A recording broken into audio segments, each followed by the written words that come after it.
How do you amend a will? Have you ever wondered how to change a will after it has been created? This is a common question, especially for those studying wills and trusts in law school or preparing for the bar exam. Let's break down the process of amending a will in a straightforward way. To amend a will, there are two main methods that most states recognize: creating a codicil or drafting a new will. A codicil is a formal document that acts as an amendment to an existing will.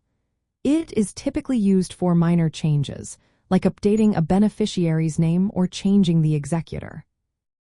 When creating a codicil, it must be in writing and signed by the testator, which is the person who made the will. Additionally, it needs to be witnessed by at least two individuals.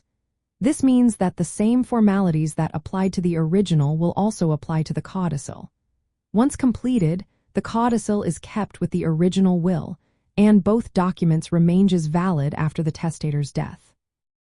Now, if you need to make more significant changes, such as altering how a large portion of the estate is distributed or changing multiple beneficiaries, it is often better to create a new will.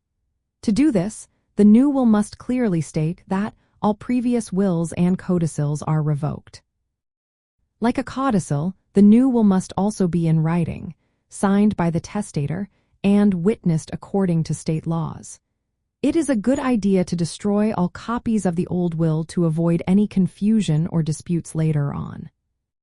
Keep in mind that state laws can vary regarding the specific requirements for amending a will. Some states may requiring notarization or additional witnesses for certain types of amendments.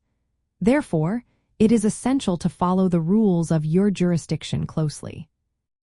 In law school, understanding when to use a codicil versus when to draft a new will is vital.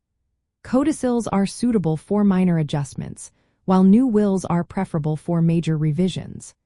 This knowledge is often tested in multiple choice and essay questions on the bar exam, particularly in the wills and trusts section. Knowing the terminology is also important. The testator is the person making the will. The executor is the person responsible for carrying out the will's terms, and revocation is the act of canceling a previous will. Amending a will requires careful attention to legal formalities and a clear understanding of the appropriate method to use. By mastering these concepts, you will be well prepared for any questions related to wills and trusts on the bar exam.